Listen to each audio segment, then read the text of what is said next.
Alors, c'est pas moi qu'il faut féliciter. So a huge work has been done. I would like to invite Hélène Floch and Pauget. They were on the film, and unfortunately, Corentin cannot make us because he is on his boat, so he cannot join us tonight. But Hélène and Harry are here. Corentin is with us, of course, through the thought that he's on his boat between Indonesia and Singapore. And we, however, succeeded in recording a small telephone call through satellite so that you could listen to him. And we're going to listen to him, and then we will ask you a few questions.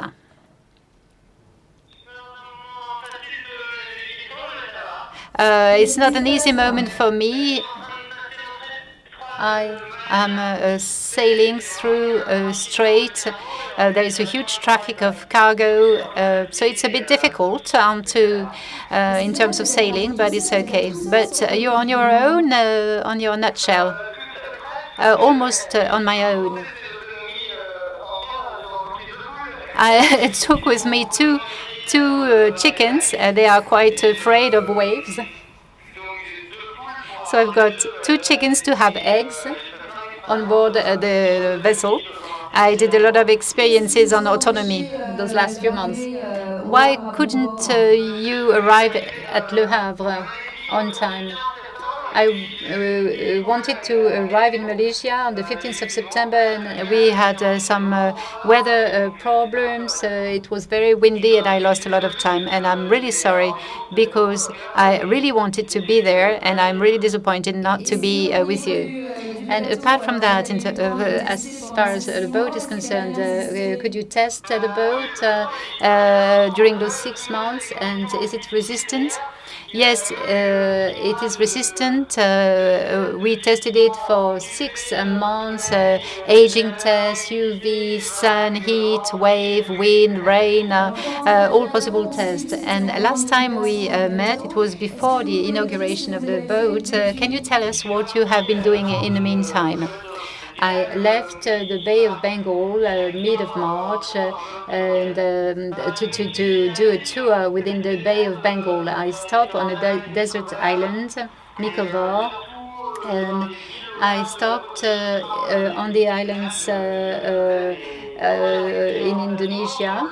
First experimentation on autonomy on sea, autonomy in water, in food, and that's the reason why I stopped on desert islands only.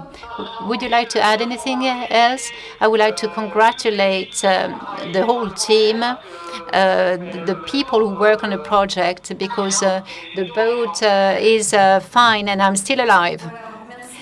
Okay, thank you very much, Corentin. 10,000 kilometers away from us, and it was not possible for him to see the film. You saw it for the first time. What do you think of it? Does it reflect your adventure? It's a wonderful film. Hélène? Yes, indeed. This is the atmosphere and the landscape and the whole atmosphere. It was important for the audience to be with you during those 2 years, the audience of Lhforum. I would like to ask you a first question, because people here in the room probably have had this question in mind while watching this film. How old are you? 25, 26 years old, and Corentin, 30 years old. And the others, younger, slightly younger, 24, 23 years old, and Mattia, 30 years old. According to you, is it a handicap or is it an advantage to have generated this world first? I think it's an advantage because we didn't have any preconceived ideas, and therefore we are open to a lot of different technologies, and it allowed us to design an innovative process. And we can only say that it's an advantage, of course, because we had no obstacle whatsoever because of our age. And we are in Bangladesh, and in this country, everything is possible, whatever the situation is. So when you are 24 years of age, you can easily work with managers, industrialists, and it is very good for everyone. Do you think that the new generation carries all those values? We've been talking a lot about positive economics. Do you think that you are full of those values and you feel like embodying those values and you are the promoters of this new generation? Well, I don't know whether we are promoters, but at least we try to do our best. And we've been working on this project for 3 years, and we're completely impregnated by what we've been doing. So I think that we can carry such values, yes, of course. Harry, we spent some time with you in a place which was incredible. We spent some time with you in this plant, Faripur, in Bangladesh. And do you still manufacture fabrics in situ? We are no longer directly with them. We are now in the north of Dhaka and no longer in the southwest, as we used to be. We still have good relationships. It's been a bit tense at one point in time, but we completely changed the industrial process. And now we have a better, a more efficient process and a more environmental friendly. And we are setting up this in another plant. It's a bit difficult for the time being. And it is true that companies at the beginning are quite reluctant because innovation in Bangladesh is not part of the culture. And we have to bring about innovation. What you were saying here for the preparation is that the huge machine we saw gave birth to a much smaller machine costing 3,000 euros and which we could all use here to produce jute fabrics. Yes, we can use this machine, but it's a small machine and we are designing this machine. So we need another few months before finalizing the industrial process. But it is we are very close to the goal. Okay, and if I understand you correctly, you've been a bit disappointed by the reaction of those large families because you're promising to develop something which is quite innovative in a context of crisis, and you were a bit surprised by their reactions. Hélène, is that right? Yes, we were surprised, but it is understandable because composites and the materials we try and replace, they just start appearing in Bangladesh. There's a lack of knowledge of what we can do with this jute resource. But it does not mean necessarily that everything is lost because we've been working on that, on this communication, on this national communication, how to support industrialists, and we have to go and see local entrepreneurs and young people to see whether we cannot find this engagement. Because with a machine at 3,000 euros, you no longer need investors or large manufacturers. You may go and meet young people motivated to develop this.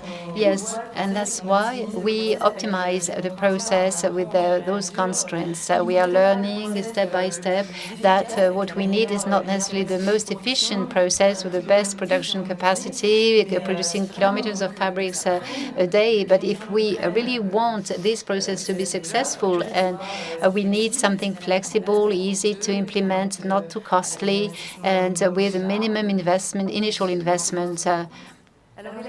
Hélène, you were in charge of marketing and communication for Gold of Bengal. Do you think that there is a market, an outlet for this new material? Je suis convaincue et on en a des preuves. Yes, it's a new material, and we have evidence that it's going to work because we got demands from individuals who want to build their ship in jute, or their boat designers who come up with the decoration items, kitchens or a bathroom in jute. Why not? So yes, there is a demand For the moment, it's coming from Europe mostly. But maybe this demand is going then to make it possible for us to have a broader market and maybe to apply it to Bangladesh. Now we still have to work on the offer side. So how does this work? They send you an email or what? Yes. They try to find our email address on the websites, and then they get in contact and they say, where can I get this? I want to build my boat with it. So we keep telling them that the only thing that they need is a little bit of patience. Yes, you understand. If you go to Hélène and Harry tonight because you want to make something, well, of course we keep everybody's addresses and contact details. Yes, because the goal is to continue researching and developing on this material, especially the properties of this material, before you move on to the industrial phase, right? Yes, yes. I think we work on those two aspects at the same time. We want to support the industrialists, we want to do the technology transfer, and concurrently we want to continue researching to better define the material, but this is really something that we are pretty well advanced on. And also we constantly want to optimize it in terms of mechanical properties, in terms of pricing, in terms of environmental properties.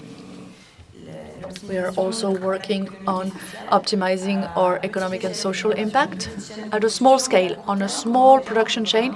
In the short term, how can we benefit to the people who are working on this? Because it's something that has a huge potential if developed at a large scale, but it's also interesting to see how tomorrow morning somebody who's going to start this journey is going to benefit from it. You said that you have to be very, very cautious.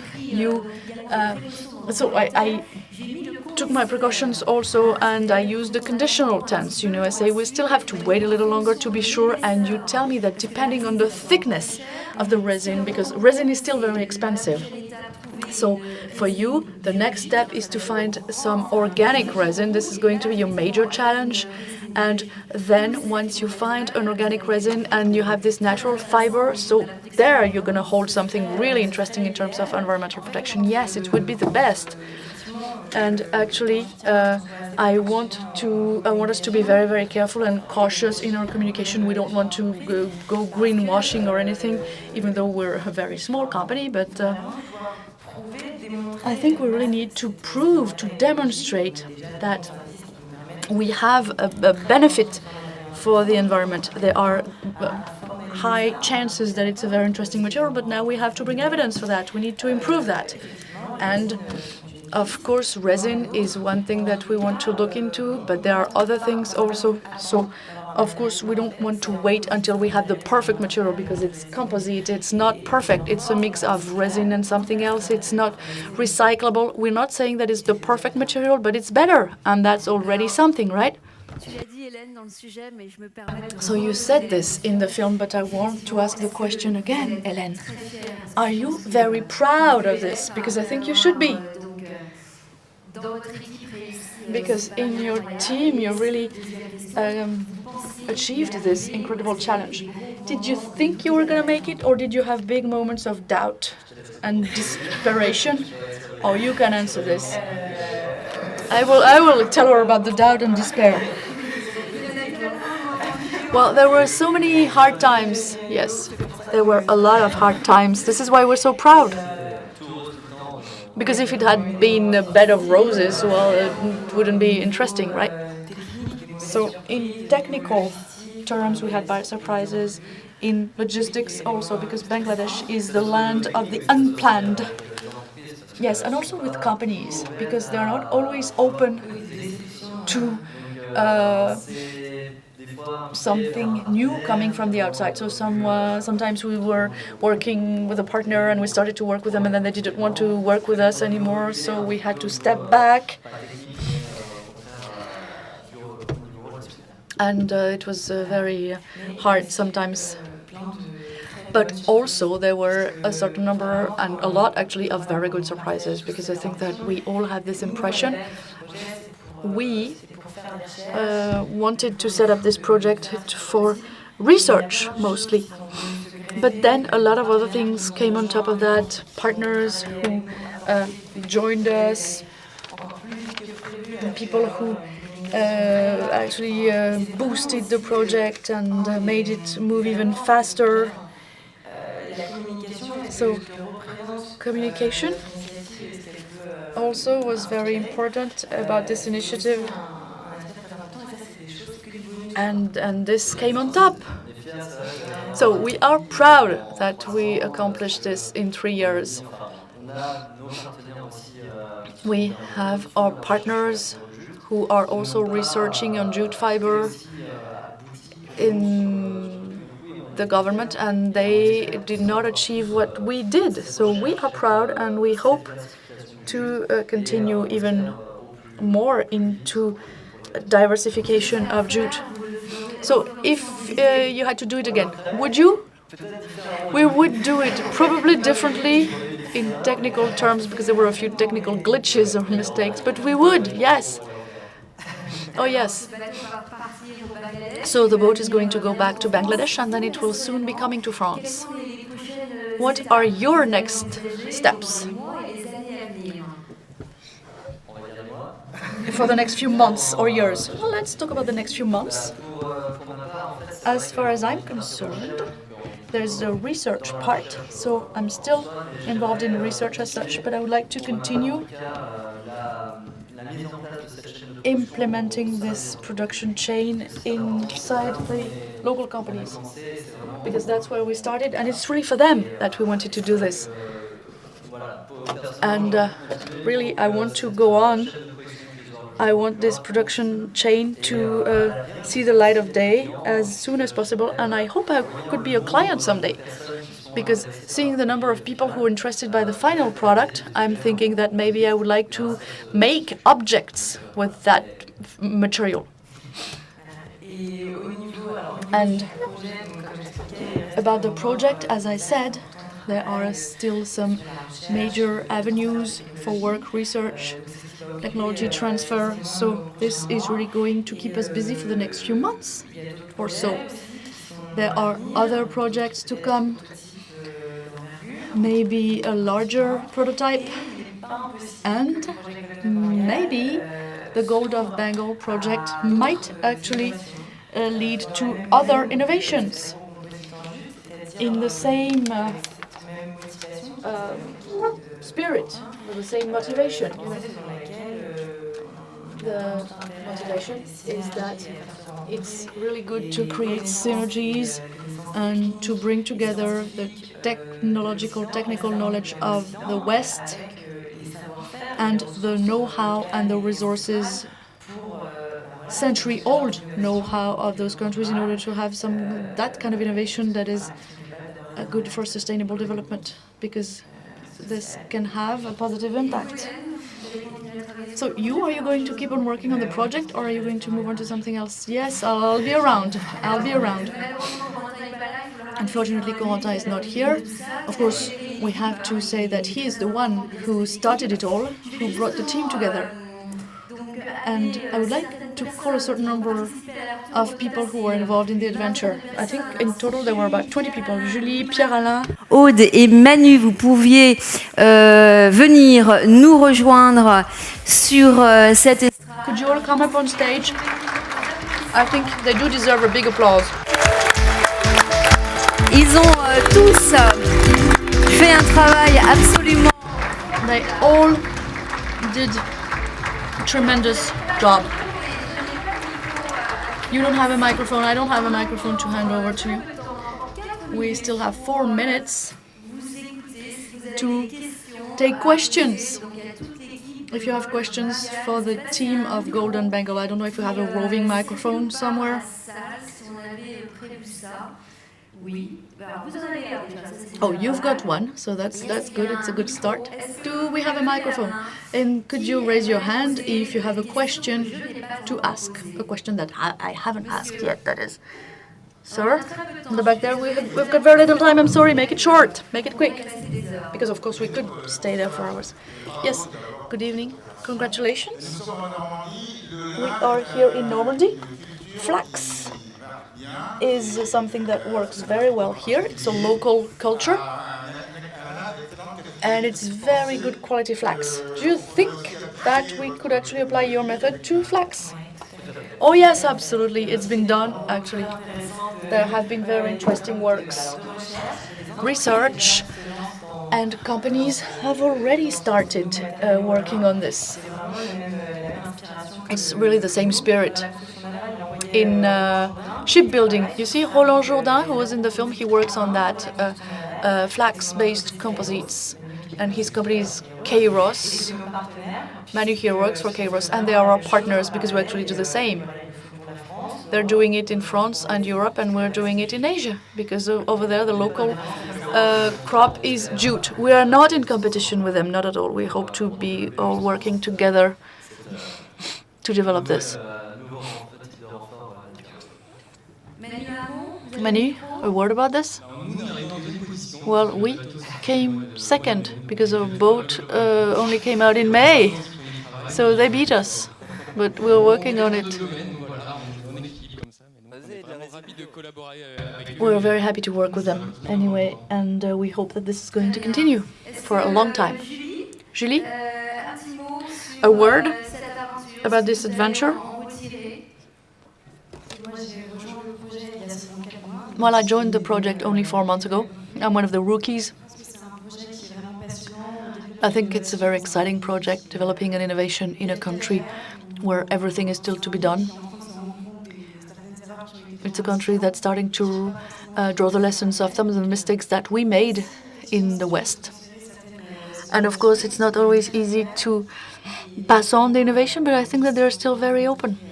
I'm trying to meet students there. And they're very enthusiastic about our project. They would be delighted to work with us. And there are still a lot of things to be done. And I'm very, very happy that I embarked on this adventure. Aude? Well, I joined the project in 2011, really at the very beginning, when we were still in Chavar. And I'm very happy to see that the project evolved quite quickly. You know, we went from a very experimental mode to larger scale production, and now the boat